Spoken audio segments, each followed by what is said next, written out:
नबी का लब पर जो जिक्र है बे मिसाल आया कमाल आया। नबी का लब पर जो जिक्र है बे मिसाल आया कमाल आया। ঢাকা বিশ্ববিদ্যালয় সিরাত মাহফিল 2024 বাস্তবায়ন কমিটির প্রতি যারা আমাকে এখানে দাঁড়াবার সুযোগ করে দিয়েছেন, বিশেষভাবে অন্তঃস্থল থেকে কৃতজ্ঞতা জানাচ্ছি ঢাকা বিশ্ববিদ্যালয় কর্তৃপক্ষকে এই চমৎকার আয়োজনটি করবার অনুমতি প্রদান করবার জন্য এবং সার্বিক সর্বাত্মক সহযোগিতা করবার জন্য। আমি কোনো ভূমিকা ছাড়াই আমার মূল বক্তব্যে প্রবেশ করতে চাই। আজ 2024-এর যেই সময়টাতে আমরা দাঁড়িয়ে কথা বলছি, আজকের পৃথিবীতে দুর্বলদের পক্ষে কথা বলাটা ফ্যাশনে পরিণত হয়েছে। আপনারা জানেন, দুর্বল মানুষদেরকে নিয়ে কেউ কাজ করলে সমাজে তাকে হিরো মনে করা হয়। আজকের এই সমাজে দুর্বলদের নিয়ে কাজ করলে তাদেরকে নিয়ে মানুষ অনেক গর্ব করে। এটা গর্বের একটা ব্যাপার যে কেউ দুর্বলদেরকে নিয়ে কাজ করছে। আমরা সুন্নাহ ফাউন্ডেশন থেকে অসহায় দুস্থদের জন্য কাজ করছি। আপনারা অনেকে আমাদেরকে সেজন্য মোবারকবাদ জানাচ্ছেন, শুভেচ্ছা জানাচ্ছেন, আমাদেরকে প্রেরণা দিচ্ছেন। ধন্যবাদ আপনাদের প্রতি। কিন্তু আমি যেটি বলতে চাচ্ছি যে আজ থেকে ঠিক ১৫০০ বছর আগের পৃথিবীতে যদি আমরা ফিরে যাই, তাহলে আমরা লক্ষ্য করলে দেখতে পাবো সেই পৃথিবীতে দুর্বলদের পক্ষে কথা বলাটা ফ্যাশন তো দূরের কথা, সবচেয়ে বড় চ্যালেঞ্জের বিষয় ছিল। আজকের এই অনুকূল পৃথিবীতে দাঁড়িয়ে আপনি দাস-দাসীর অধিকার, আপনি শ্রমিকের অধিকার, আপনি নারীর অধিকার, আপনি অন্য ধর্মাবলম্বী সংখ্যালঘুদের অধিকার নিয়ে কথা বলতে পারেন। এই কথা বলাটা অনেক নিরাপদ, অনেক ফ্লেক্সিবল পরিবেশ আপনি দেখেন। কিন্তু মুহাম্মদ সাল্লাল্লাহু আলাইহি সাল্লাম যখন দুর্বলদের পক্ষে কথা বলেছেন, তখন পৃথিবীতে দুর্বলদের পক্ষে কথা বলাটা সহজ কাজ ছিল না। এটা লাইফ রিস্কের ব্যাপার ছিল, কিন্তু সেই কাজটা তিনি করেছেন। সম্মানিত উপস্থিতি, প্রিয় নবী সাল্লাল্লাহু আলাইহি সাল্লাম তিনি দুর্বলদের পক্ষে যে কথা বলেছেন, সেটা আজ আমরা অনেকে যে দুর্বলদের পক্ষে কথা বলি নানা পার্থিব উদ্দেশ্যে, তার সেই দুর্বলদের পক্ষাবলম্বনটা পার্থিব কোনো উদ্দেশ্যে ছিল না। আমরা অনেকে আজ দুর্বলদের পক্ষে কথা বলি কোনো সংস্থার কোনো প্রজেক্ট পাওয়ার জন্য। আমরা অনেকে দুর্বলদের পক্ষে কথা বলি কোনো প্রজেক্ট পেয়েছি সেই টাকা হালাল করবার জন্য। আমরা অনেকে দুর্বলদের পক্ষে কথা বলি সোশ্যাল মিডিয়াতে প্রচুর লাইক কমেন্ট পাওয়া যাবে সেজন্য। আমরা অনেকে দুর্বলদের পক্ষে কথা বলি এর পেছনে আমাদের পার্থিব কোনো স্বার্থ আছে সেই কারণে। মুহাম্মদ সাল্লাল্লাহু আলাইহি সাল্লাম সেই ব্যক্তি ছিলেন যিনি দুর্বলদের পক্ষে কথা বলেছেন প্রচন্ড প্রতিকূল পরিবেশে। তার সেই কথার বিপরীতে তাকে থ্যাঙ্কস বলার মতো পৃথিবীতে কোনো মানুষ ছিল না তখন। মুহাম্মদ সাল্লাল্লাহু আলাইহি সাল্লাম দুর্বলদের পক্ষে কি বলেছেন এটা নিয়ে ঘন্টাকে ঘন্টা কথা বললেও, কি করেছেন তাদের জন্য ঘন্টাকে ঘন্টা আলোচনা করলেও শেষ হবে না। কিন্তু সময় খুবই সংক্ষিপ্ত, আমি জন্য মোটা দাগে মূল কথাগুলোতে চলে যেতে চাই। সর্বপ্রথম যেটি বলতে চাই, প্রিয় নবী সাল্লাল্লাহু আলাইহি সাল্লামের আবু দাউদ, তিরমিজি এবং নাসাই বর্ণিত এক হাদিস থেকে আমরা জানতে পারি, তিনি বলেছেন, তোমরা তোমাদের যে সমস্ত দুর্বল মানুষরা আছে সে সমস্ত দুর্বল মানুষদের ব্যাপারে আমার কাছে তালাশ করবে, খোঁজ খবর নিবে, তাদের জন্য কোনো কিছুর প্রয়োজন হলে আমাকে বলবে। কেন? কারণ তোমরা জানো যে তোমাদের আল্লাহ তাআলার তরফ থেকে যে রিজিক প্রাপ্ত হও, ফাইন্নামা তুরজাকুন ওয়া তুনসারুনা বিদুআফাইকুম, তোমাদের যারা দুর্বল আছেন সে দুর্বল এবং অসহায় মানুষগুলোর উসিলায়, তাদের কারণে আল্লাহ তাআলা তোমাদেরকে যুদ্ধ বিগ্রহে শত্রুর বিপক্ষে জয় দিয়ে থাকেন, সেগুলো তাদের কারণে দেন। আবার একইভাবে তোমাদের যে রিজিক আল্লাহ তাআলা দিয়ে থাকেন, এই রিজিকটা তোমাদের মধ্যে থাকা যে দুর্বল মানুষগুলো আছে তাদের কারণে আল্লাহ তাআলা দিয়ে থাকেন। সম্মানিত উপস্থিতি, এই হাদিসের মাধ্যমে নবী সাল্লাল্লাহু আলাইহি সাল্লাম বোঝাতে চেয়েছেন তার আশেপাশে দুর্বল মানুষেরাই বেশি থাকে। আপনারা জানেন বেলাল, আম্মার, সোহেব, আরো যে সমস্ত সাহাবী ছিলেন, সালমান ফারসি রাদিয়াল্লাহু তাআলা আনহু সহ, এই সমস্ত অসহায় মানুষগুলো একাধারে বহিরাগত, বাহির থেকে আসা। আরবের মানুষরা বাহিরের মানুষদেরকে মানুষ মনে করতে কুণ্ঠাবোধ করে অনেকে, বা বেশিরভাগ। সেই সময়ের বাস্তবতা ছিল অনেকটা সেরকম। নবী করিম সাল্লাল্লাহু আলাইহি সাল্লাম সেই পরিস্থিতিতে বাহির থেকে আসা সালমান ফারসি শুধু তার পরামর্শে গোটা মদিনার চতুর্পাশে পরীক্ষা খনন করা সেই কষ্টসাধ্য কাজ শুরু করে দিয়েছিলেন। তিনি বেলাল রাদিয়াল্লাহু তাআলা আনহুর মতো একজন নিগ্রো, ইথিওপিয়ান এবং বাহির থেকে আসা কৃতদাস ছিলেন, সেই মানুষটিকে নবী সাল্লাল্লাহু আলাইহি সাল্লাম মুয়াজ্জিন বানিয়েছেন। আজ আমাদের সমাজে মুয়াজ্জিন মানে খুব সাদামাঠা একটা পদ, তখন মুয়াজ্জিন ছিলেন নবী করিম সাল্লাল্লাহু আলাইহি সাল্লামের পর সবচেয়ে মসজিদের মধ্যে থাকা সম্মানজনক পদ। নবী করিম সাল্লাল্লাহু আলাইহি সাল্লাম এভাবে দুর্বল সাহাবীদেরকে যে আগলে রাখতেন, দুর্বল সাহাবীদের মধ্যে তিনি থাকতেন এমন ভাবে যে আজ নেতারা যদি অন্যদের সাথে চলে, নেতা কে এটা পরিচয় দেওয়ার প্রয়োজন হয় না। কোন পাওয়ারফুল ব্যক্তি, কোন নেতা, তিনি যদি তার অনুসারীদেরকে সাথে নিয়ে অনুসারীদের বেষ্টিত হয়ে হাঁটেন, তো তাকে চেনার জন্য কারো জিজ্ঞেস করতে হবে না। আমাদের প্রিয় নবী সাল্লাল্লাহু আলাইহি সাল্লাম তিনি যখন সাহাবীদের মধ্যে বসা থাকতেন, তখন বাহির থেকে আসা মানুষরা জিজ্ঞেস করতে হতো, মান ফিকুম মুহাম্মদ, তোমাদের মধ্যে মুহাম্মদ লোকটা কে? আপনি চিন্তা করুন, তার বসার মোড়টা এমন ছিল যে অন্য 10 জন সাধারণ সাহাবীর মধ্যে তিনি নিজেকে মিশিয়ে ফেলতেন। তার মধ্যে কোনো অহংকার ছিল না, এমন ভাবে দুর্বলদের সাথে নিজেকে মিশিয়ে ফেলতেন যে বাহির থেকে আসা মানুষ তার অ্যাটিটিউড দেখে, তার বডি ল্যাঙ্গুয়েজ দেখে চেনার কোনো উপায় ছিল না যে মোহাম্মদ নেতা লোকটি কে, সাল্লাল্লাহু আলাইহি ওয়াসাল্লাম। সম্মানিত উপস্থিতি, ঠিক একইভাবে আমরা জানি নবী করিম সাল্লাল্লাহু আলাইহি ওয়াসাল্লাম কারা জান্নাতবাসী, জান্নাতি লোকদের মার্কা কি, সেটা বলতে গিয়ে বলেছেন যে আলা আখবিরুকুম বিআহলিল জান্নাহ, তোমাদেরকে কি আমি বলে দিব না যে তোমাদের মধ্যে বিচরণকারী মানুষদের মধ্যে কারা কারা জান্নাতি, জান্নাতি হিসাবে তোমরা কাদেরকে সুধারণা করতে পারো, তাদের আলামত কি, যে আলামত দেখে তুমি অনুমান করবে, আন্দাজ করবে লোকটা জান্নাতি। নবী করিম সাল্লাল্লাহু আলাইহি ওয়াসাল্লামের পর নিজে জবাব দিয়ে বলেছেন কুল্লু দাঈফিন মুতাদাঈফ, যে সমস্ত মানুষগুলো দুর্বল, বিনয়ী, নিরীহ, এই মানুষগুলো জান্নাতি। অর্থাৎ যদি তাদের ঈমান অন্য সব বিষয়গুলো ঠিকঠাক থাকে, পাশাপাশি তিনি যদি নিরীহ গোছের হন, বিনয়ী হন, বিনম্র হন, তিনি যদি খুব বেশি অহংকারী, অনেক বেশি রূঢ় স্বভাবের না হন, তাহলে এই মানুষগুলো জান্নাতি হওয়ার এটি একটি বড় লক্ষণ। এখানে নবী করিম সাল্লাল্লাহু আলাইহি ওয়াসাল্লাম দুর্বলতাকে জান্নাতি হওয়ার, নবী সাল্লাল্লাহু আলাইহি ওয়াসাল্লাম দুর্বলতাকে বা বিনয়কে জান্নাতি হওয়ার লক্ষণ হিসেবে উল্লেখ করেছেন। এখান থেকে বোঝা যায় দুর্বলদের অবস্থান তার কাছে কেমন ছিল। আমরা নবী সাল্লাল্লাহু আলাইহি ওয়াসাল্লামের যে দুর্বলদের প্রতি তার যে ভালোবাসা, তার যে তাদের অধিকার আদায়ের প্রচেষ্টা, তাদেরকে সমাজে তাদের যথাযথ অধিকার ফিরিয়ে দেওয়ার প্রচেষ্টা, সে সম্পর্কে যদি আমরা কয়েকটা উপমা দিতে চাই, আমরা একজন করে বলতে চাই। নারীদের ব্যাপারে বলতে চাই, ইতিমধ্যে ওবায়দুল্লাহ হামজা সাহেব আলোচনা করেছেন নারীদের সম্পর্কে, কিছু কথা হয়তো রিপিট হবে, তারপর আমি সংক্ষেপে শুধুমাত্র টাচ করে যাই। আপনারা জানেন নবী সাল্লাল্লাহু আলাইহি ওয়াসাল্লাম যে সমাজে এসেছেন, সেই সমাজে নারী হিসেবে জন্মগ্রহণ করাটা এটা একটা অপরাধ ছিল। জীবন্ত কন্যাকে নিজের বাবা নিজে হাতে পুঁতে ফেলতো শুধুমাত্র কন্যা হওয়ার কারণে। আল্লাহ কোরআনে বলেছেন ওয়া ইযা বুশিরা আহাদুহুম বিল উনসা যাল্লা ওয়াজহুহু মুসওয়াদ্দান ওয়া হুয়া কাযীম, কারোর কন্যা সন্তান হয়েছে এই সংবাদটা তাকে দেয়া হলে তার মুখটা কালো হয়ে যেত। এরকম ভয়ঙ্কর এক বাস্তবতার মধ্যে নবী সাল্লাল্লাহু আলাইহি ওয়াসাল্লাম এসেছেন। আমি আবারও বলছি, আজকের সমাজে নারী অধিকার নিয়ে কথা বলা এটা অনেক সহজ। নারী অধিকার নিয়ে কথা বলা মানুষগুলোর জন্মেরও বহু বছর আগে নবী সাল্লাল্লাহু আলাইহি ওয়াসাল্লাম শুধু নারী অধিকার নিয়ে কথা বলেন নাই, জীবন্ত কবরস্থ করা হতো যেখানে কন্যা সন্তানকে, সেই জায়গা থেকে তুলে নারীকে সবচেয়ে সম্মানের সর্বোচ্চ আসনে বসিয়ে তারপর তিনি দুনিয়া থেকে গেছেন। নবী সাল্লাল্লাহু আলাইহি ওয়াসাল্লাম নারীদের জন্য কি করেছেন? কোরআনে আল্লাহ তাআলা বলেছেন ওয়াশিরুহুন্না বিল মারুফ, হে পুরুষেরা তোমরা তোমাদের স্ত্রীদের সাথে যথাযথভাবে সুন্দরতম উপায়ে তাদের সাথে বসবাস করো, তোমাদের জীবনাতিবাদ করো, সংসার করো ভালোভাবে, খারাপভাবে তাদের সাথে তোমরা সংসার করবে না, সতর্ক করেছেন। কোরআনে কারিমে একটি সূরা আছে, আপনারা জানেন, সূরার নাম হলো সূরাতুন নিসা, অর্থাৎ নারীগণের সূরা। কোরআনে কিন্তু পুরুষগণের সূরা নামে কোনো সূরা নেই, সূরাতুর রিজাল নামে কোনো সূরা নেই, কিন্তু সূরাতুন নিসা নামে সূরা আছে, এবং সেটা ছোটখাটো 2-4-5 আয়াতের সূরা না, কোরআনের সবচেয়ে বড় সূরাগুলোর একটি। এবং কোরআনে শুধুমাত্র নারীদের বিধিবিধান বর্ণনা করবার জন্য সূরা তাহরিম, সূরা তালাক, অনেকগুলো সূরা আল্লাহ তাআলা নাজিল করেছেন স্পেশাল নারীদের বিধিবিধান বর্ণনা করবার জন্য। পুরুষদের জন্য আলাদা কোনো স্পেশাল বিধিবিধান, তাদের অধিকার, তাদের করণীয়, তাদের বিষয়গুলোকে আলোকপাত করবার জন্য কোনো আলাদা স্পেশাল কোনো সূরা নেই।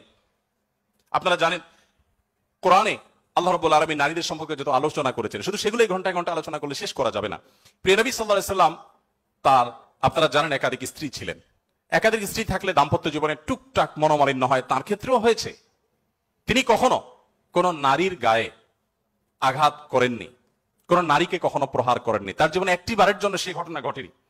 আপনারা অনেকে হয়তো শুনে থাকবেন, উহুদের যুদ্ধে প্রিয় নবী সাল্লাল্লাহু আলাইহি ওয়াসাল্লামের তরবারি একজন সাহাবীকে দেওয়া হয়েছে। তিনি দূর থেকে লক্ষ্য করলেন একজন নারী খুব বিভৎস একটি দৃশ্যের অবতারণা করেছেন, তার নাম ছিল হিন্দা, আপনারা জানেন। তিনি নবী করিম সাল্লাল্লাহু আলাইহি ওয়াসাল্লামের প্রিয় চাচার লাশ কেটে কলিজা বের করে চাবাচ্ছেন। এরকম নির্মম এবং পাশবিক অত্যন্ত ভয়ঙ্কর একটি চিত্র ওই সাহাবী দেখতে পেয়ে নবী সাল্লাল্লাহু আলাইহি ওয়াসাল্লামের তরবারি তার হাতে, তিনি দৌড়ে দূর থেকে আফসা আফসা দেখছেন, কাছাকাছি গেলেন। কাছাকাছি গিয়ে দেখতে পেলেন, দূর থেকে তিনি বুঝতে পারেন না যে ইনি ভদ্রলোক না ভদ্র মহিলা। খুব কাছে এসে দেখলেন যে তিনি একজন নারী। তিনি তখন বলেছেন পরবর্তীতে যে আমি তরবারিটা তুলেছিলাম যে তার শিরকে আমি তার ধড় থেকে, দেহ থেকে আলাদা করে দিব, কিন্তু তৎক্ষণাৎ আমার মনে হলো এই তরবারিটা তো সেই মানুষটার যে মানুষ কোনোদিন কোনো নারীর গায়ে আঘাত করেন নাই। আমি যত কঠিন দৃশ্যই দেখি না কেন, আমি নবী সাল্লাল্লাহু আলাইহি ওয়াসাল্লামের তরবারি দিয়ে কোনো নারীকে আঘাত করতে পারি না। তিনি সেই অবস্থাতে এরকম ভয়ঙ্কর একটি দৃশ্য দেখার পরও নবী করিম সাল্লাল্লাহু আলাইহি ওয়াসাল্লামের জীবন চরিত্রের মধ্যে তিনি নারীদেরকে যেভাবে সম্মান দিতেন, মর্যাদা দিতেন, শুধুমাত্র সেই বিষয়টিকে স্মরণ করে তরবারিকে খাপে ঢুকিয়ে তিনি সেখান থেকে ফিরে এলেন।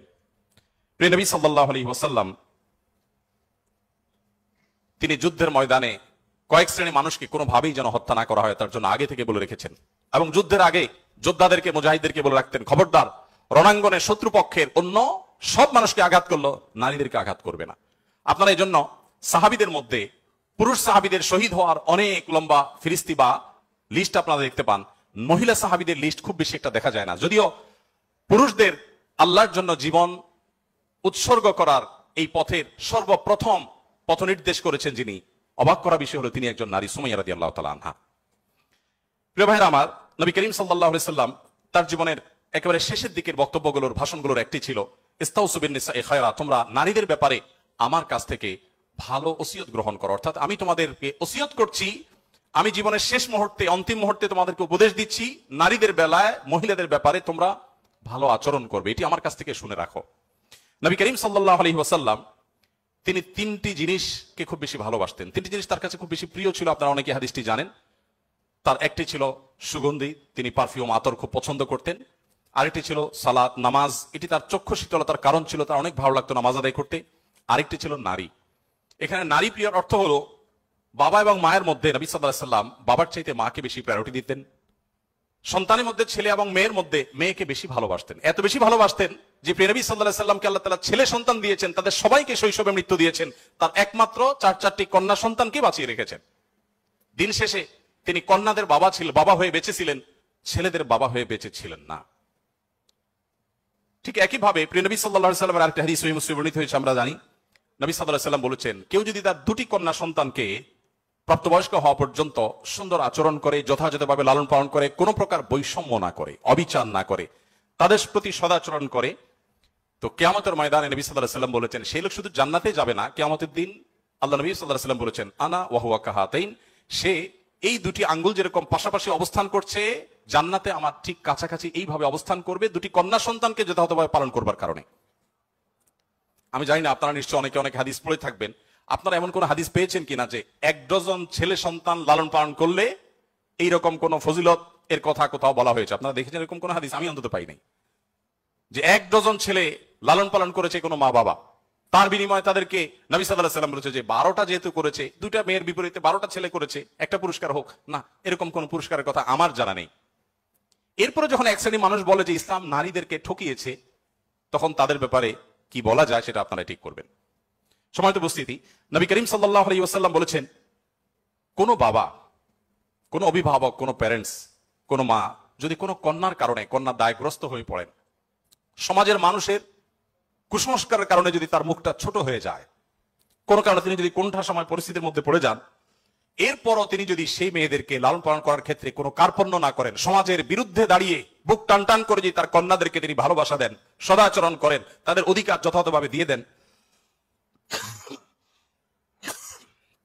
দুঃখিত, তাহলে সেক্ষেত্রে নবী সাল্লাল্লাহু আলাইহি ওয়াসাল্লাম বলেছেন এই কন্যাদের প্রতি সদাচরণ করবার কারণে জাহান্নাম থেকে মুক্তির কারণ হবে কিয়ামতের ময়দানে ওই ব্যক্তির জন্য। এটি নবী সাল্লাল্লাহু আলাইহি ওয়াসাল্লামের আরো বহু হাদিস আছে, আমি আর সেদিকে যাব না, শুধুমাত্র একটি হাদিস বলে শেষ করব। সেটা হলো, আপনারা জানেন নবী করিম সাল্লাল্লাহু আলাইহি ওয়াসাল্লামকে জিজ্ঞাসা করা হলো, ইয়া রাসূলুল্লাহ মান আহাক্কুন নাসি বিহুসনি সুহবাতি, আমার সবচেয়ে ভালো আচরণ পাওয়ার অধিকারটা কার?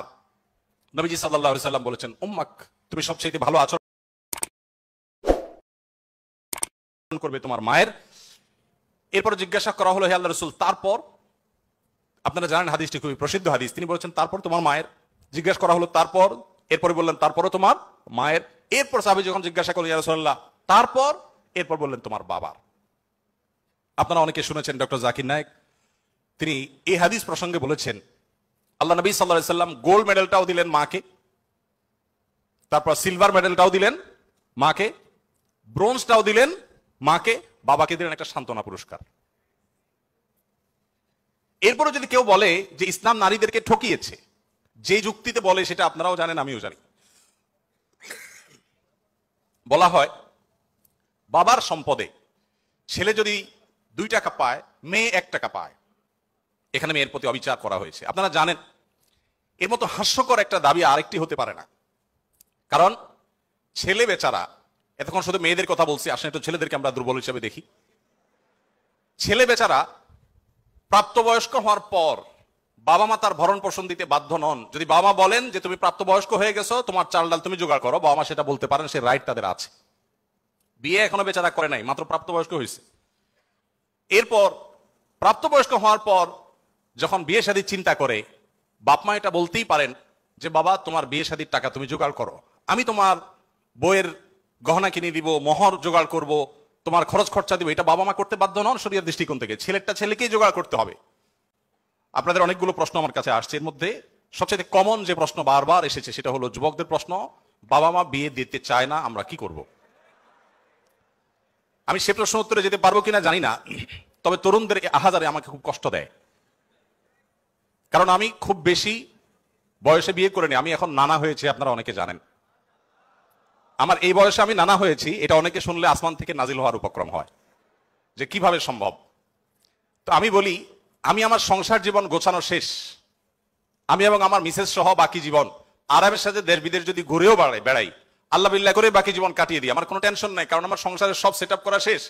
সে সমস্ত মানুষদেরকে দেখে আমার করুণা হয়, মায়া হয়, যারা আর্লি ম্যারেজকে দোষণীয় মনে করে, তারা অনেক বেশি দেরি করে তথাকথিত নিজের পায়ে দাঁড়ানোর কথা বলে 30-35 পার হওয়ার পর বিবাহ শাদী করেন।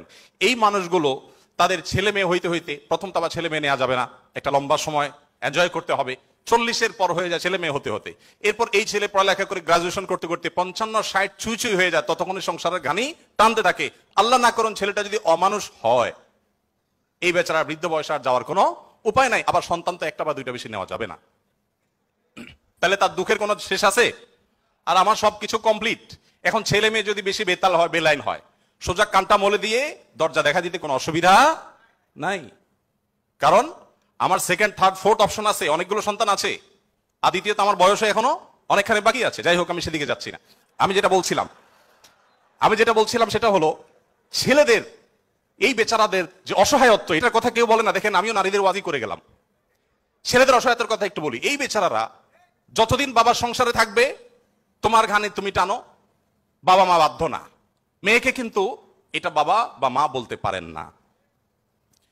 এরপর যখন বিয়ে হবে, বিয়ের সময় ওই যে ছেলেরা চিরকুট নিয়ে আসে, হুজুর একটু বলে দেন আমার আব্বা এখানে আছে। আমি পল্টনে একটা হোটেলের উদ্বোধনী দিনে আমার এক বন্ধু মানুষ সেখানে গেছিলাম, এক ছেলে তার বাবাকে ধরে আমার কাছে নিয়ে আসছে, এসে বলছে হুজুর আপনার অনেক ওয়াজ শুনছি, আজকে আমার বাপরে হাতের কাছে পাইছি, আমাকে বিয়ে দেয় না, আমি বহু বলছি, আজকে আপনি হাতে নাতে বলেন। আমি নিজে লজ্জা লাল হয়ে গেলাম যে ছেলে কি বেহায়ার মতো কথা। যাই হোক, তো এই বেচারারা বিয়ে করতে যাবে, বাপ বলে যে কি করো তুমি, বিয়ে করবে মানে টাকা কামাই করো। মেয়েদের বিয়ের সময় কি বাবা মা এটা বলে তুমি কয় টাকা কামাই করছো তোমার বিয়ে দিব? বলার সুযোগই নাই, রাইটই নাই। এরপরে বিয়েটা যখন হয়ে যায়, এই বেচারা এতদিন নিজের পেট পালা লাগতো, এখন বউয়ের পেট পালো, ছেলে মেয়ের পেট পালো, অর্থাৎ তাদের রিজিকের ব্যবস্থা করো, তাদের উপার্জনের দায় দায়িত্ব তার। নিজের বাবা মা যদি বৃদ্ধ হয়ে যান, অসহায় হয়ে যান, তাদের দায়িত্ব তার। বাপের বাড়ি যাওয়ার সময় বাজারটা তার করতে হয়, শ্বশুর বাড়ি যাওয়ার সময় মিষ্টির প্যাকেটটার টাকাও তাকে দিতে হয়। শতভাগ খরচ ছেলের, শতভাগ খরচ কার? ছেলের।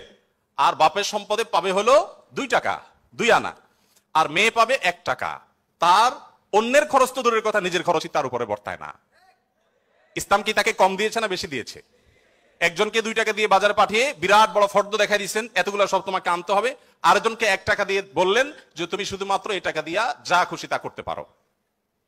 তাহলে এই 1 টাকা যাকে দেওয়া হয়েছে তার অধিকার কি কম দেওয়া হয়েছে না বেশি দেওয়া হয়েছে? আল্লাহর সাথে পাল্লা দিলে গোল্লা যাওয়া ছাড়া কোনো উপায় থাকে না। যারা নিজের বিবেক দিয়ে আল্লাহ সুবহানাহু ওয়া তাআলার বিচারকে, বিশ্লেষণকে বিচার করতে চায়, তারা আল্লাহর উপরে যে খোদার উপরে খোদাগিরি বলে, যে সে মূর্খতা ছাড়া কিছুই করছে না। আমি শ্রদ্ধা রেখে তাদের প্রতি এটা বলতে বাধ্য হলাম। যাই হোক, আমি যেটা বলছিলাম যে নবী সাল্লাল্লাহু আলাইহি ওয়াসাল্লাম মেয়েদের সম্পর্কে এত কথা বলেছেন। দেখুন যে মা হিসাবে মেয়েদের মর্যাদা এত বেশি। ইমাম মালিক রাহমাতুল্লাহ আলাইহি একটি চমৎকার কথা বলেছেন। তিনি বলেছেন যে আল আম্বিয়াউ আবুল বানাত। আপনারা অবাক হবেন, যত নবী রাসূল পৃথিবীতে এসেছেন, বেশিরভাগ নবী রাসূলদেরকে আল্লাহ তাআলা ছেলে সন্তান না দিয়ে মেয়ে সন্তান দিয়েছেন। যাই হোক, মেয়েদের ব্যাপারে কথা বেশি হয়ে যাচ্ছে, একপেশে হয়ে যাচ্ছে, আমরা একটু অন্য কোন অপশনে চলে যাই। এরপর যেটি বলতে চাই তা হলো বিধবা এবং ইয়েতিমদের ব্যাপারে। দেখুন, ইয়েতিম বিধবার ব্যাপারে নবী করিম সাল্লাল্লাহু আলাইহি ওয়াসাল্লাম বলেছেন, বুখারীতে হাদিসটি বর্ণিত হয়েছে, আস-সাইলাল আরমালাতি ওয়াল মাসাকি কাল মুজাহিদি ফি সাবিলিল্লাহ আও কাল্লাযী ইয়াকুমুল লাইলা ওয়া ইয়াসুমুন নাহার। যে ব্যক্তি কোনো বিধবার ব্যয়ভারের দায়িত্ব গ্রহণ করবে, যে ব্যক্তি কোনো ইয়েতিমের লালন পালনের দায়িত্ব গ্রহণ করবে, অভিভাবকত্বের দায়িত্ব গ্রহণ করবে, নবী সাল্লাল্লাহু আলাইহি ওয়াসাল্লাম বলেছেন এই ব্যক্তি আল্লাহর রাস্তায় রণাঙ্গনে জিহাদরত ব্যক্তি আল্লাহর কাছে যে মর্যাদা লাভ করবে, নিজের জায়গায় বসে থেকে অসহায় বিধবার দায়িত্ব, বিধবা ভাতা দিয়ে তার দায়িত্ব গ্রহণ করলে এই ব্যক্তিকে আল্লাহ তাআলা সেই মর্যাদা দান করবেন। আপনি এরকম কোন হাদিস দেখাতে পারবেন না যে একটা লোক বেচারার বউ মরে গেছে, মনমরা থাকে, যদি কোনো ভদ্র মহিলা তার আশ্রয় দেওয়ার জন্য তিনি অনুপযুক্ত হওয়া সত্ত্বেও নিজেকে পেশ করেন, উপস্থাপন করেন, আর তার আশ্রয় হয়ে যান, তাহলে নবী সাল্লাল্লাহু আলাইহি ওয়াসাল্লাম বলেছেন তার এই পুরস্কার আছে। নিশ্চয়ই ভালো কাজের সওয়াব আছে, কিন্তু আলাদা পার্টিকুলার কোন সওয়াবের কথা নবী সাল্লাল্লাহু আলাইহি ওয়াসাল্লাম বলেন নাই। কিন্তু একজন বিধবার ব্যাপারে কিন্তু সেই কথা বলা হয়েছে। ইয়েতিমের ব্যাপারে নবী সাল্লাল্লাহু আলাইহি ওয়াসাল্লাম বলেছেন, আনা ওয়া কাফিরুল ইয়াতিমি কাহাতিন, আমি এবং ইয়েতিমের অভিভাবক, যিনি ইয়েতিমের দায়িত্ব নেন, এই দুইজন এই দুটি আঙ্গুলের মতো পাশাপাশি জান্নাতে অবস্থান করবো। আপনারা অনেকে বলতে পারেন যে জান্নাতে এই লোক নবীর কাছে থাকবে, এর আগে শুনলাম দুইটা কন্যা লালন পালন করলে সেও নবী সাল্লাল্লাহু আলাইহি ওয়াসাল্লাম কাছে থাকবে, তো নবী সাল্লাল্লাহু আলাইহি ওয়াসাল্লাম কাছে কতজন থাকবে? আসলে দুনিয়াতে আমরা একজনের সাথে আরেকজন হাঁটতে পারি, আখিরাতকে আমরা দুনিয়ার মতো কম্পেয়ার করি বা বিবেচনা করি, আখিরাতের বিষয়টা সম্পূর্ণ ভিন্ন। নবী সাল্লাল্লাহু আলাইহি ওয়াসাল্লামের জান্নাত এটা তো দুনিয়ার কোনো প্রাসাদের মতো হবে না, বিশাল বড় জগৎ নিয়ে হবে। সবচেয়ে ছোট জান্নাতি যে গোটা পৃথিবীর সমান 10 পৃথিবীর সমপরিমাণ জান্নাত তিনি পাবেন। মহাশূন্য সম্পর্কে আমরা ধারণা পাওয়ার পর আমাদের কাছে এটা খুব সহজ মনে হয় যে পৃথিবীর অন্যান্য পৃথিবীর বাইরে যে আল্লাহ তাআলার মহা সৃষ্টি আছে সেগুলোর তুলনায় পৃথিবী খুব ক্ষুদ্র। যখন পৃথিবীতে এগুলো আবিষ্কার হয় নাই, আপনি চিন্তা করুন তখনকার মুসলমানদের জন্য ঈমান আনা কতটা কঠিন ছিল, যে কিভাবে এত বড় জান্নাত দিবেন আল্লাহ তাআলা, কোথায় এত জায়গা। কিন্তু আজ আমরা সেটা আবিষ্কার করেছি, আমরা জানি কিয়ামত পর্যন্ত আবিষ্কার হতে থাকবে। কোরআন এবং সুন্নাহর অনেক কিছু এখনো আমাদের বুঝে আসে না, কিন্তু এক সময় হয়তো বুঝে আসবে। তো যাই হোক, নবী করিম সাল্লাল্লাহু আলাইহি ওয়াসাল্লাম ইয়েতিমের ব্যাপারে এই সুসংবাদ আমাদেরকে দিয়েছেন। এবং নবী সাল্লাল্লাহু আলাইহি ওয়াসাল্লাম একটা হাদিস বলে আমি শেষ করব। তিনি বলেছেন, যে ব্যক্তি তার পরিবারের মধ্যে কোনো ইয়েতিমকে সংযুক্ত করেন, এই জায়গা আমি একটু থামবো। ইয়েতিমকে সংযুক্ত করার মানেটা কি? আমাদের দেশে ইয়েতিম বা গরিবের বাচ্চাকে লালন পালন অনেকেই করেন, কিন্তু সেটা নিজের ধান্দায় করেন, গরিবের প্রয়োজনে না। কিভাবে সেটা? কারোর সন্তান হচ্ছে না, তখন তিনি একটু বাবা ডাক শুনতে চান, মা ডাক শুনতে চান, তো এই জায়গা থেকে তিনি একটা বাচ্চাকে নিয়ে আসেন, অসহায় মানুষের, কারণ কোনো বাচ্চার বাবা মারা গেছেন, বাবা মারা গেছেন, মা মারা গেছেন, তাকে নিয়ে আসেন, সেই বাচ্চাটাকে এনে লালন পালন করেন এবং মনে করেন আমি অনেক সওয়াবের কাজ করছি। আপনি অবশ্যই সওয়াবের কাজ করছেন না যদি আপনার উদ্দেশ্য হয় আপনার যে মা ডাক শোনা, বাবা ডাক শোনা সেটা, আর যদি আপনার উদ্দেশ্য হয় যে না আমি তাকে লালন পালন করতে চাই, সে তার মায়ের কাছেই থাকুক, আমি তার ভরণ পোষণ দিব, তার পড়াশোনার খরচ চালাবো, তার অভিভাবকত্ব করবো, তাকে আশ্রয় দিব, তাহলে আপনি এই হাদিসের সুসংবাদ পাবেন ইনশাআল্লাহ তাআলা। আপনি যদি নিজে পার্থিব কোনো স্বার্থে তাকে লালন পালন করেন, তাহলে এই হাদিসের মর্যাদা আপনি লাভ করবেন না। নবী করিম সাল্লাল্লাহু আলাইহি ওয়াসাল্লাম মুসনাদ আহমদে বর্ণিত একটা হাদিসে আসছে, তিনি বলেছেন যে এক ব্যক্তি তার কাছে বলেছে, হে আল্লাহর রাসূল, আমার অন্তরটা অনেক শক্ত, আমি খুব শক্ত হৃদয়ের মানুষ, আমার মনটা নরম হয় না, আপনি আমাকে কোনো একটা পরামর্শ দিন। নবী সাল্লাল্লাহু আলাইহি ওয়াসাল্লাম বলেছেন, তুমি ইয়েতিমের মাথায় হাত বুলাবে, তোমার মন নরম হবে, এবং সেই সাথে অসহায়দের তুমি খাদ্য দান করবে, আহার দিবে। এই দুটি কাজ যদি তুমি করো তাহলে তোমার অন্তরের কাঠিন্য দূর হয়ে যাবে। আমাদের অনেকের মধ্যে এই অভিযোগ আছে, আমরা এই আমলগুলো করতে পারি। নবী সাল্লাল্লাহু আলাইহি ওয়াসাল্লাম দুর্বলদের মধ্যে যারা দাসী ছিলেন তাদের জন্য কি করেছেন আপনারা অনেকে জানেন। ইসলামের অনেকগুলো গুরুত্বপূর্ণ বিধিবিধান আছে, এর মধ্যে থেকে একটা হলো দাসী মুক্ত করার বিধান। যদি কোনো পুরুষ, কোনো স্বামী যদি তার স্ত্রীকে মায়ের সাথে তুলনা করেন, মায়ের সাথে তুলনা করার একটা পর্যায়ে আছে যেটাকে ইসলামী ফিকহের পরিভাষায় জিহার বলা হয়। রাগের বশে এরকম অনেকে করে থাকেন যে আমার মা যেরকম হারাম তুমি এরকম হারাম, তালাকের মতোই অনেকটা এই টাইপের কথা যদি কেউ বলেন, তার প্রায়শ্চিত্ত হলো তাকে একটি দাস মুক্ত করতে হবে। কেউ যদি ইচ্ছাকৃতভাবে রোজা ভঙ্গ করেন তাহলে তার প্রায়শ্চিত্ত হলো তাকে একটি দাস মুক্ত করতে হবে।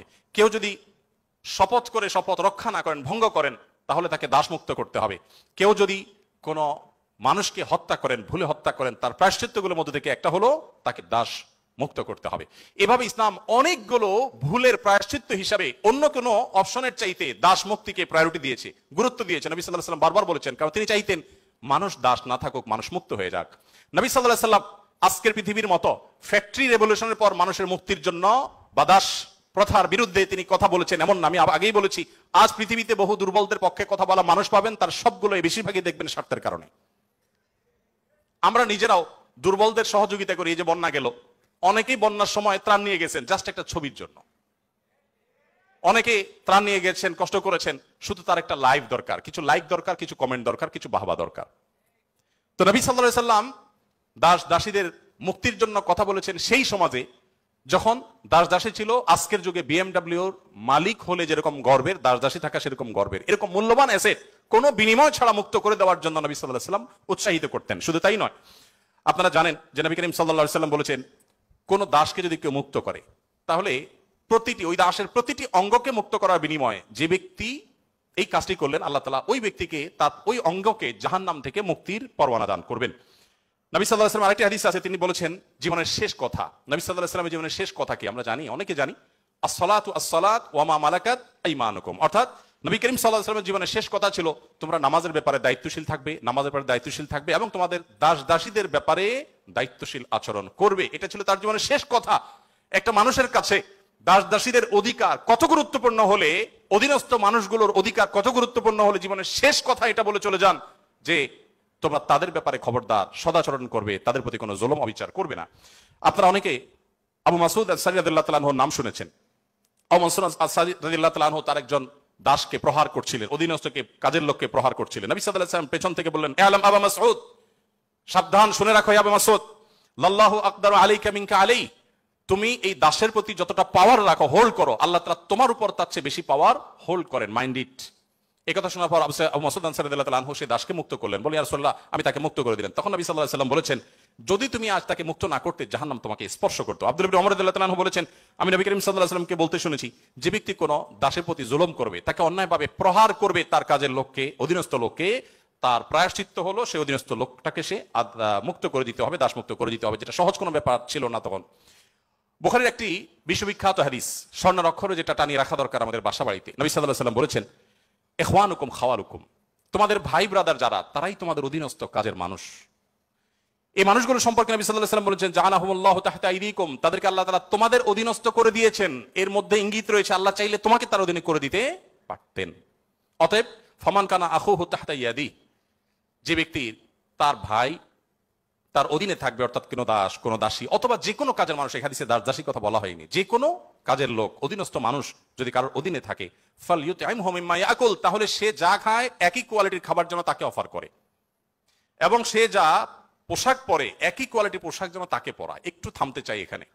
আপনি একটু কল্পনা করুন, এমন একজন মানুষের, যিনি অনেক পয়সার মালিক, অনেক বড় পদ হোল্ড করেন, তিনি তার ড্রাইভার তার জন্য যখন পোশাক কিনছিলেন, একই সময় তার নিজের পোশাকও কিনছিলেন। একই পোশাক যেটা তার জন্য কিনেছেন, সেম পোশাক ড্রাইভারের সাইজ অনুযায়ী, একই কোয়ালিটির, একই কালারের, একই জিনিস ড্রাইভারের জন্য কিনেছেন।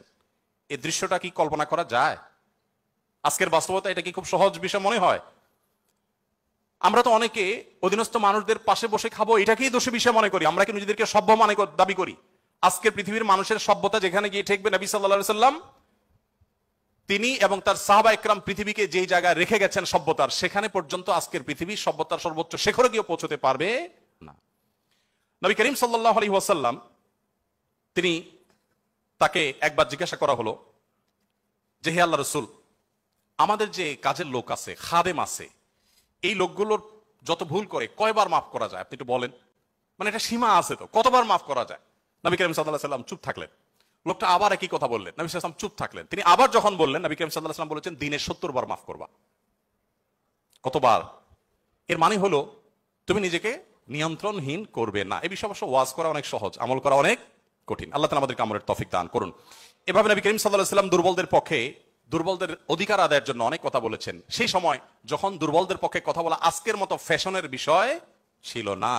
আজ যারা অধিকারের কথা বলে, তাদের জন্মেরও হাজারো বছর আগে প্রিয় নবী সাল্লাল্লাহু আলাইহি ওয়াসাল্লাম এই মানুষগুলোর অধিকার আদায় করে উন্নতির চরম শিখরে রেখে গেছেন। পৃথিবী আবার তাদেরকে অবনমন করেছে। আজ সেজন্য আমাদেরকে কথা বলতে হচ্ছে। সম্মানিত উপস্থিতি, নবী করিম সাল্লাল্লাহু আলাইহি ওয়াসাল্লাম তিনি অন্য ধর্মাবলম্বীদের অধিকার নিয়ে যত কথা বলেছেন, অনেক লম্বা কথা বলতে হবে, আমার হাতে একেবারে সময় নেই। আমি শুধু এটুকু বলবো, আল্লাহ তাআলা কোরআনে কারিমে বলেছেন, লা ইয়ানহাকুমুল্লাহু আনিল্লাযীনা লাম ইউকাতিলুকুম ফিদ-দীন ওয়া লাম ইখরিজুকুম মিন দিয়ারিকুম আন তাবাররুহুম ওয়া তুকসিতু ইলাইহিম ইন্নাল্লাহা ইউহিব্বুল মুকসিতিন। যে সমস্ত অন্য ধর্মাবলম্বীরা তোমাদেরকে তোমাদের দেশ থেকে বের করে দেয়নি, তোমাদের উপর কোনো যুদ্ধ চাপিয়ে দেয়নি, অর্থাৎ শান্তিপূর্ণ সহাবস্থান করছে, তাদের প্রতি সদাচরণ করতে আল্লাহ তোমাদেরকে নিষিদ্ধ করেনি না, বরং আল্লাহ তাআলা সদাচরণকারী, ন্যায়নিষ্ঠ আচরণকারীকে ভালোবাসেন। তার মানে সংখ্যালঘুদের প্রতি, অন্য ধর্মাবলম্বীদের প্রতি কোনো মুসলিম যদি সদাচরণ করে, এই লোক আল্লাহর ভালোবাসা পাবে। বাংলাদেশে মানুষ ধর্মপ্রাণ, এদেশে ওলামা একরাম দায়িত্বশীল। এই জন্য আমি প্রায় বলি, আমাদের আশেপাশে অন্য যে কোনো দেশের সংখ্যালঘুদের চাইতে আমাদের দেশের সংখ্যালঘুরা আলহামদুলিল্লাহ অনেক ভালো আছে। সেজন্য আমরা অনেক হ্যাপি এবং সুখী। আমরা চাই তারা আরো ভালো থাকুক। আমাদের আশেপাশের বিভিন্ন দেশে বহু ধর্মীয় দাঙ্গা হয়েছে, শত শত মানুষ মারা গেছে। বাংলাদেশের আজও পর্যন্ত কখনোই ধর্মীয় দাঙ্গায় শত শত মানুষ তো দূরের কথা, ডজন ডজন মানুষ মারা গেছে, এমন কোনো ঘটনা কখনো শোনা। সংখ্যালঘুদের নির্যাতনের যে সমস্ত বিচ্ছিন্ন ঘটনা ঘটে, এটা আমরাও জানি, আমাদের সংখ্যালঘু ভাই বোনেরাও জানেন। এটা দিন শেষে রাজনৈতিক ফায়দা হাসিলের নীল নকশা ছাড়া আর কিছুই নয়।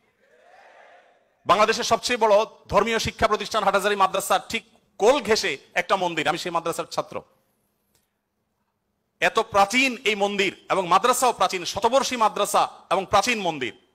কেউ বলতে পারবে না যে মাদ্রাসার হাজার হাজার ছাত্রের কেউ কোনোদিন একটা ঢিল সেই মন্দিরে নিক্ষেপ করেছেন অথবা মন্দির থেকে পাল্টা এরকম কিছু হয়েছে, কেউ বলতে পারবে না।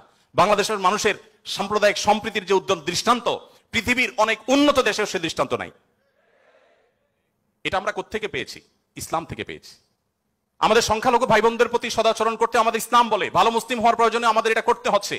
অথবা আমরা যত বেশি ভালো মুসলিম হতে পারবো, আমাদের সংখ্যালঘু ভাই বোনরাও তত নিরাপদে থাকবেন। নবী সাল্লাল্লাহু আলাইহি ওয়াসাল্লাম বলেছেন, যেই ব্যক্তি কোনো অমুসলিম, যিনি মুসলিম ভূখণ্ডে বসবাস করার পারমিশন নিয়ে আসছেন, ধরুন বাইরে থেকে ভিসা নিয়ে এসছেন, অনুমোদিত তার বসবাসটা, এরকম কোন অন্য ধর্মাবলম্বীকে যদি কোনো মুসলমান হত্যা করে, এই মুসলমান এই হত্যার কারণে জান্নাত তো দূরের কথা, জান্নাতের ঘ্রাণও সে পাবে না। মানুষটা কিন্তু অন্য ধর্মাবলম্বী। নবী সাল্লাল্লাহু আলাইহি ওয়াসাল্লাম একটা ইহুদির লাশ নিয়ে যাওয়া হচ্ছিল, তিনি সম্মান প্রদর্শন করলেন। সাহাবীরা বললেন, ইয়া রাসূলুল্লাহ, ইহুদির লাশ আপনি সম্মান প্রদর্শন করছেন? নবী সাল্লাল্লাহু আলাইহি ওয়াসাল্লাম বলেছেন, আলাইসাত নাফসা, সে কি মানুষ না? লোকটা ইহুদি হতে পারে কিন্তু তিনি মানুষ না। আব্দুল্লাহ ইবনে ওমর রাদিয়াল্লাহু তাআলার বাসায় ছাগল জবে হয়েছে, তিনি বাহির থেকে এসে জিজ্ঞাসা করলেন, আহাদাইতুম লিজারনাল ইয়াহুদি, আমাদের ইহুদি প্রতিবেশী বাসায় গোশত পাঠিয়েছো? বাসার লোকজন বলল, না তো। তখন তিনি বললেন, আল্লাহ রাসূল সাল্লাল্লাহু আলাইহি ওয়াসাল্লাম প্রতিবেশীর অধিকার নিয়ে এত কথা বলেছেন যে নিজের সম্পদে তাদের হিস্সা আল্লাহ তাআলা নির্ধারণ করে দেওয়ার উপক্রম হয়েছিল, আর তোমরা কেন প্রতিবেশী বাসায় খাবার পাঠাওনি? আমাদেরকে আরো ডেভেলপ করতে হবে। আমাদের আশেপাশে কোনো হিন্দু বসবাস করেন, আপনার পাশে ফ্ল্যাটে, পাশে বাড়িতে, আপনি কয়দিন তার বাসায় খাবার পাঠিয়েছেন, গিফট পাঠিয়েছেন? অথচ ইসলাম কিন্তু সেই নির্দেশ আমাদেরকে করে। যাই হোক, নবী করিম সাল্লাল্লাহু আলাইহি ওয়াসাল্লাম চতুষ্পদ জন্তু, পশু পাখির প্রতি তার যে দয়া ছিল, তারা দুর্বল, তারা অসহায়, তাদের পক্ষে নবী সাল্লাল্লাহু আলাইহি ওয়াসাল্লামের যে অবস্থান ছিল, একবার আপনারা জানেন বিখ্যাত হাদিস, নবী সাল্লাল্লাহু আলাইহি ওয়াসাল্লাম বলেছেন যে অনেক আগের একটি ঘটনা, এক লোক তিনি যাচ্ছিলেন কোথাও পানি পান করার জন্য, কোন একটা কুয়াতে তিনি নেমেছেন, উঠে দেখতে পেলেন একটি কুকুর পিপাসায় সেরকম অসপস করছে। তখন তিনি তার পোশাক খুলে পানিতে চুবিয়ে, সে পানির চিবিয়ে ওই কুকুরকে খাওয়ালেন। এই হাদিসটি দুই রকম আছে, একজন পুরুষের ক্ষেত্রে আছে, তিনি তার পায়ের মোজা খুলেছেন, একজন নারীর কথা আছে, তিনি তার ওড়না খুলে এই কাজটি করেছেন। ওই নারী ব্যভিচারিণী হওয়া সত্ত্বেও আল্লাহ তাআলা একটি প্রাণীর প্রতি এই ভালোবাসা, এই সম্প্রীতি দেখাবার জন্য তাকে মাফ এবং নাজাত দিয়ে দিয়েছেন। নবী সাল্লাল্লাহু আলাইহি ওয়াসাল্লাম বলেছেন যে এর বিপরীতে একজন নারী, আপনারা সেটাও শুনেছেন অনেকে, যে একটি ইবাদত গুজার একজন নারী একটি বিড়ালকে বেঁধে রেখেছিলেন, এবং সে বিড়ালকে বেঁধে রাখতে রাখতে এক পর্যায়ে না খেয়ে বিড়ালটি মারা গেছে, তাকে খাদ্য দেননি। শুধুমাত্র এই কারণে তিনি ইবাদত গুজার হওয়া সত্ত্বেও আল্লাহ তাআলা ওই নারীকে জাহান্নামী হিসেবে ঘোষণা করেছেন, শুধুমাত্র একটা প্রাণীর জীবনের প্রতি এই হেয়ালিপনা করার জন্য। এখন প্রাণী তো দূরের কথা, মানুষের জীবন আমরা শেষ করে ফেলছি নির্দয় ভাবে। নবী করিম সাল্লাল্লাহু আলাইহি ওয়াসাল্লামের আরো হাদিস আমরা জানি, একটা পাখির দুটি বাচ্চাকে কেউ একজন ধরে নিয়ে গেলেন। নবী আলাইহিস সালাম যখন দেখলেন এই কাজটি কেউ করেছে, তখন বললেন যে কে কাজটি করেছো? তখন নবী করিম সাল্লাল্লাহু আলাইহি ওয়াসাল্লাম তাকে ডেকে বললেন, যাও, এই যে পাখি, মা পাখিটা সে ছটপট করছে, আমি দেখতে পাচ্ছি, এই বাচ্চাগুলোকে সেখানে রেখে আসো, এটা তোমার জন্য জায়েজ নাই, মা পাখির বাচ্চাগুলোকে তুমি ছিনিয়ে আনবে জাস্ট তোমার বিনোদনের জন্য। তখন নবী করিম সাল্লাল্লাহু আলাইহি ওয়াসাল্লাম ওই নির্দেশ সাহাবীকে করেছেন এবং ভৎসনা করেছেন এই কাজটি করবার জন্য। এর বিপরীতে আরেকটা ঘটনা আমরা জানি, এর পাশাপাশি আরেকটা ঘটনা আমরা জানি, নবী সাল্লাল্লাহু আলাইহি ওয়াসাল্লাম এক ব্যক্তিকে দেখলেন, তিনি পিপিলিকার উপদ্রব থেকে বাঁচার জন্য আগুন দিয়ে পোড়াচ্ছেন। তিনি বলেছেন, খবরদার, লা ইউআযযিবু বিন-নার ইল্লা রাব্বুন নার, আগুন দিয়ে পুড়িয়ে নির্মম ভাবে তুমি এটাকে হত্যা করতে পারো না। যদি হত্যা করতেই হয় তাহলে তুমি এমনি পিষে মেরে ফেলো, অন্য কোনো ভাবে মেরে ফেলো, নির্মম ভাবে তুমি মারতে পারো না। আমাদের অনেকে দেখবেন যে ওই যে এক ধরনের আঠা পাওয়া যায় ইঁদুর মারা, সে আঠা দিয়ে ইঁদুর মারার চেষ্টা করেন, নির্মম ভাবে মৃত্যু, হত্যা করা বা নিধন করা, এটা জায়েজ নাই। সে আপনাকে উপদ্রব করে আপনি হত্যা করতে পারেন, কিন্তু নির্মম ভাবে হত্যা করবার বা হত্যাকে আপনি এনজয় করবেন, এই অধিকার আপনাকে ইসলাম দেয়নি। নবী করিম সাল্লাল্লাহু আলাইহি ওয়াসাল্লাম তার সাহাবী আব্দুল্লাহ ইবনে সাঈদ ইবনে জুবাইর বলেছেন যে সাহাবী আব্দুল্লাহ ইবনে ওমর রাদিয়াল্লাহু তাআলা আনহু একবার যাচ্ছিলেন, দেখলেন যে কুরাইশের কিছু যুবক কিছু পাখিকে বেঁধে রেখে তীর নিক্ষেপ করছিলেন হাত সই করার জন্য, এবং ওই পাখিগুলোর যে মালিক তাকে বলেছেন, যেটা লাগবে না, মিস হবে, ওই তীরটা তোমার, বিনিময়ে তুমি তীর পেয়ে যাবে, আর লাগলে তো পাখি মারা যাবে। এটা জাস্ট মজা করছিল তারা। দেখেন আল্লাহ নবী সাল্লাল্লাহু আলাইহি ওয়াসাল্লামের সাহাবী আব্দুল্লাহ ইবনে ওমর যখন এসেছেন, জাস্ট তাকে দেখেছে, দেখার সাথে সাথে দৌড়ে পালিয়ে গেছে তারা, ওই যুবকরা, কারণ জানেন যে নবী সাল্লাল্লাহু আলাইহি ওয়াসাল্লামের সাহাবী কোন প্রাণীর প্রতি নির্মমতাকে সহ্য করবেন না, চলে গেছে তারা। তখন এবার আব্দুল্লাহ ইবনে ওমর রাদিয়াল্লাহু তাআলা আনহু বলেছেন, আল্লাহ লানত এবং অভিশাপ নাজিল হয় ওই মানুষগুলোর প্রতি যারা কোন প্রাণীকে এরকম বিনোদনের জন্য জাস্ট তীর মেরে, গুলি মেরে বিভিন্নভাবে লক্ষ্যবস্তু তাদেরকে বানায়। নবী করিম সাল্লাল্লাহু আলাইহি ওয়াসাল্লামের জীবনের বহু ঘটনা আছে, আমরা বলে শেষ করতে পারবো না, আমি একেবারে শেষের দিকে চলে আসছি। একবার নবী করিম সাল্লাল্লাহু আলাইহি ওয়াসাল্লাম একটি ওট দেখতে পেলেন, খুব ক্ষীণকায়, জীর্ণশীর্ণ, দুর্বল, এবং তার চোখে পানি। নবী সাল্লাল্লাহু আলাইহি ওয়াসাল্লাম তার শরীরের উপরে খুব আলতো করে হাত বুলিয়ে দিলেন। তখন সেই ওটের আচরণ দেখে বর্ণনাকারী সাহাবী বলছেন, মনে হচ্ছিল সে অনেকটা প্রশান্ত অনুভব করেছে। তখন তিনি ওটের মালিককে ডেকে বললেন যে এই ওটকে তুমি কেন ভালো করে খাবার দাবার দাও না, তারপর তার ব্যাপারে তুমি আল্লাহকে কেন ভয় করো? নবী সাল্লাল্লাহু আলাইহি ওয়াসাল্লাম তাকে সতর্ক করলেন। ঠিক একইভাবে নবী সাল্লাল্লাহু আলাইহি ওয়াসাল্লাম ঐতিহাসিক একটি হাদিস সহিহ মুসলিম বর্ণিত, তিনি বলেছেন, ইন্নাল্লাহা কাতাবাল ইহসানা আলা কুল্লি শাই ফাইদা কাতালতুম ফাহসিনুল কিতলা ওয়া ইযা যাবাহতুম ফাহসিনুজ যিবহা। যদি কেউ কোন প্রাণীকে জবে করতে হয়, জবে করে খেতে হয়, আল্লাহ তার জন্য হালাল করেছেন, সেও যেন নির্মম ভাবে জবে না করে। এই জন্য ছুরি যেন ভালো করে ধার দিয়ে নেয়, যাতে করে পশুর প্রতি নির্মমতা করতে করতে ধীরে ধীরে তাকে যেন হত্যা করতে না হয়। এমনকি কোনো মানুষকে যদি মৃত্যুদণ্ড দিতে হয়, তাকেও যেন নির্মম ভাবে হত্যা না করা হয়। প্রয়োজনে তাকে যদি মৃত্যুদণ্ড দিতে হয়, এমনকি রণাঙ্গনে যদি শত্রুপক্ষ হয়, নির্মম ভাবে তার অঙ্গ প্রত্যঙ্গ কেটে টুকরা টুকরা করবেন। এই নির্মমতা করার অনুমতি ইসলাম আপনাকে দেয়নি। আপনাকে মানুষ হতে বলেছে ইসলাম। নবী সাল্লাল্লাহু আলাইহি ওয়াসাল্লাম এক ব্যক্তিকে দেখলেন যে তিনি তার কোন একটা পশু জবাই করার জন্য শুয়েছেন, শুয়ে তারপরে সেই পশু ছুরি ধার দিচ্ছেন। একদিক থেকে শুয়েছেন, হয়তো পাও দিয়ে ফাড়া দিয়ে ধরে রেখেছেন, আর অপর দিক থেকে হাত দিয়ে তিনি ছুরি ধার দিচ্ছিলেন। নবী সাল্লাল্লাহু আলাইহি ওয়াসাল্লাম বলেছেন যে আতুরিদু আন তুমিতাহা মাউতা, তুমি কি চাও এই প্রাণীটাকে কয়েকবার হত্যা করতে? কেন তুমি আগে ছুরি ধার দিয়ে আনো নাই? নবী করিম সাল্লাল্লাহু আলাইহি ওয়াসাল্লাম একটি গাধা পার দিয়ে যাচ্ছিলেন, দেখতে পেলেন যে গাধাটার উপরে কেউ ছেক দিয়েছে, কোন লোহাটো হাতে দাগ দিয়ে ছেক দিয়েছে, ক্ষত বিক্ষত হয়েছে। নবী সাল্লাল্লাহু আলাইহি ওয়াসাল্লাম বলেছেন, লাআনাল্লাহু আল্লাযী ওয়াসামা, যে ব্যক্তি গাধাটাকে ছেক দিয়েছে, আল্লাহর লানত, আল্লাহর রহমত থেকে সে বঞ্চিত হয়ে অভিশাপ তার উপরে নাজিল হবে। নবী করিম সাল্লাল্লাহু আলাইহি ওয়াসাল্লাম এক ব্যক্তিকে দেখলেন যে তিনি বলছেন, হে আল্লাহর রাসূল, আমি যখন ছাগল জবে করি তখন আমি যাতে অপ্রয়োজনীয় কষ্ট দিতে না হয়, নির্মমতা করতে না হয়, সেদিকটা খেয়াল করে। নবী সাল্লাল্লাহু আলাইহি ওয়াসাল্লাম বলেছেন, রাহিমাকুল্লাহ, তুমি যদি ছাগলের প্রতি দয়া পরবশ হও, আল্লাহ তাআলা তোমার প্রতি দয়া পরবশ হবেন। ভাইরা আমার, এমনকি তৃণলতা গাছপালা এগুলো প্রয়োজন ছাড়া যদি কেউ কাটে, নবী সাল্লাল্লাহু আলাইহি ওয়াসাল্লাম বলেছেন ওই ব্যক্তির মাথায় আল্লাহ তাআলা জাহান্নামের আগুন নিক্ষেপ করেন। প্রয়োজন ছাড়া যদি বৃক্ষ নিধন করে কেউ, আমি যদি সারাদিন সারারাত বলি, হয়তো নবী সাল্লাল্লাহু আলাইহি ওয়াসাল্লাম দুর্বলদের অধিকার আদায়ের জন্য কি করেছেন, শুধু কথা বলেননি, কি করেছেন সেগুলো বলে হয়তো শেষ করা যাবে না। আমাদের সময় অনেক আগে শেষ হয়ে গেছে। আমি শুধুমাত্র শেষের দিকে আসছি এবং বলতে চাই, আজকে যে জায়গায় আমি দাঁড়িয়ে কথা বলছি, এই বিশ্ববিদ্যালয় সহ বহু বিশ্ববিদ্যালয়, বিশেষ করে পাবলিক বিশ্ববিদ্যালয়গুলো, যেগুলো মেধাবীদের, দেশের সবচেয়ে বড় বড় ভালো মেধাবীদের সবচেয়ে বড় বিচরণ ক্ষেত্র, এই জায়গা থেকে আমাদের আনন্দের অনেক ইতিহাস যেমন রচিত হয়েছে, দুই একটি দুঃখের এবং বেদনার ঘটনাও এখানে ঘটতো। তার মধ্যে থেকে একটি হলো র্যাগিং এর ঘটনা।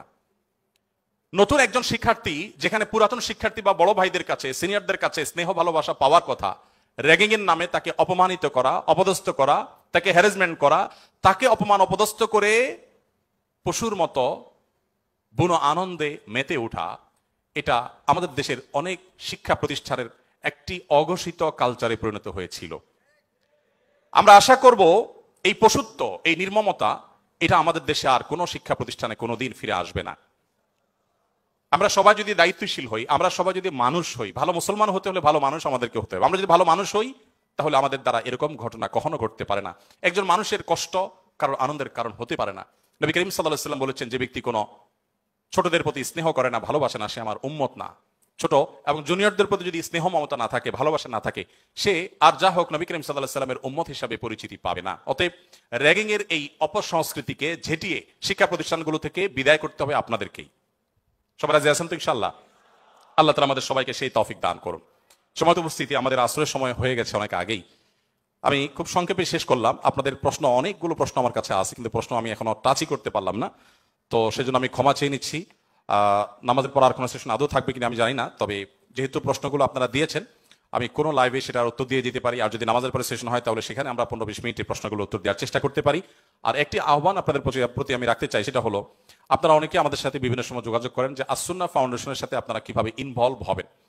আপনারা অনেকে হয়তো মনে করেন আমরা শিক্ষার্থী মানুষ, আমরা টাকা পয়সা দিতে পারবো না, তাহলে আসুন্নাহ ফাউন্ডেশনের সাথে কিভাবে ইনভলভ হবে। আমি আপনাদেরকে বলতে চাই, আসুন্নাহ ফাউন্ডেশনের যে ওয়েবসাইট আছে, asunnahfoundation.org, আমাদের ওয়েবসাইটে ভলান্টিয়ার রেজিস্ট্রেশন বা ভলান্টিয়ার নিবন্ধন যে ফিচার আছে, সেখানে ক্লিক করে আপনি আপনার তথ্যপত্র দিয়ে যদি সাবমিট করে রাখেন, আমাদের কাছে আপনাদের ডাটা চলে আসবে। আপনারা যেন আনন্দিত হবেন যে আমাদের ফেনী, লক্ষ্মীপুর, নোয়াখালীতে বন্যা দুর্গতদের যে পুনর্বাসন কার্যক্রম চলছে, সেখানে প্রায় 45টা টিম, 45টা টিম সেখানে কাজ করছে। এই প্রত্যেকটা টিমে কোনো না কোনো পাবলিক বিশ্ববিদ্যালয়ের ছাত্ররাই নেতৃত্ব দিচ্ছেন। তাদের সাথে কোনো ব্যবসায়ীকে, কোনো চাকরিজীবীকে ট্যাগ করা হয়েছে। 3 জন করে এক একটা টিমে থাকে, তারা সেখানে কাজ করছে, তথ্যপত্রগুলো ভেরিফিকেশন করছে। তাদের তথ্যপত্রের ভিত্তিতে আমরা ইনশাআল্লাহ অসহায় এবং দুস্থ মানুষদের ঘরগুলো বানিয়ে দেওয়ার, কৃষকদেরকে নগদ অর্থ সহায়তা দেওয়ার এবং অন্যান্য কার্যক্রম আমরা পরিচালনা করবো। তো আপনারা যদি ফাউন্ডেশনের সাথে ইনভলভ হতে চান, আমি আপনাদের সবাইকে উদাত্ত আহ্বান করতে চাই, এমনকি আমাদের বোনদেরকে বলতে চাই যে আপনারাও আমাদের ফাউন্ডেশনের ভলান্টিয়ার হিসেবে নিবন্ধন করতে পারেন। আমাদের যখন প্রয়োজন হবে, আমরা কোনো সময় আমাদের নিবন্ধিত ভলান্টিয়ারদেরকে প্রায়োরিটি দিয়ে বিভিন্ন কাজের ক্ষেত্রে আমরা তাদেরকে ইনভলভ করে থাকি। আমরা আশা করি যে আমাদের কল্যাণমূলক কাজে আপনারাও সাথী হবেন, সঙ্গী হবেন। আজকের এই আয়োজন, এত সুন্দর একটি আয়োজন করবার জন্য কর্তৃপক্ষকে আমি ধন্যবাদ জানাই, এবং বিশেষভাবে ধন্যবাদ জানাই আমাকে এখানে এসে কিছু কথা বলবার সুযোগ দেওয়ার জন্য। আমার কথার মধ্যে যদি সঠিক কিছু বলে থাকি আল্লাহর তরফ থেকে, ভুল কিছু বলে থাকলে সেটি আমার তরফ থেকে, শয়তানের তরফ থেকে। আল্লাহ তাআলা আমাদের সবাইকে নবী করিম সাল্লাল্লাহু আলাইহি ওয়াসাল্লামের রঙে রঙিন হওয়ার তৌফিক দান করুন, তার আদর্শবান হওয়ার তৌফিক দান করুন। জাযাকুমুল্লাহু খাইরা। আসসালামু আলাইকুম ওয়া রাহমাতুল্লাহি ওয়া বারাকাতুহু।